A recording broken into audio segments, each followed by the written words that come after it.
আসসালামু আলাইকুম, সবাই কেমন আছেন? তো আপনাদের এদিকে বৃষ্টি হচ্ছে কিনা জানাবেন। আমাদেরকে প্রচুর বৃষ্টি হচ্ছে, তার ভিতরেও দেখেন ফ্যামিলি নিয়ে বেরোয় পড়লাম। দেখেন রাস্তায় কি পরিমাণে কাদা জমছে। দাঁড়ান, এই যে দেখেন। আর আপনার ভাইয়া এসে মেয়ে নিয়ে যাচ্ছে। এই যে ভিডিও করতেছি আর হাঁটতেছি, এই হচ্ছে অবস্থা। দেখেন পিছনে, আমার পিছনেই কাদা, কি পরিমাণে কাদা না মানে পানি। আর রাস্তা এত স্লিপ, মানে হাঁটতেও ভয় লাগতেছে, তারপরও বের হয়েছি। তো এটাই আর কি। সবাই এলাকায় বৃষ্টি হচ্ছে কিনা জানাবেন।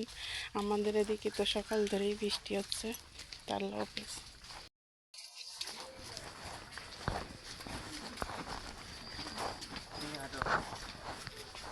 এই এই সাইডে যাবা নাকি এই সাইডে যাবা?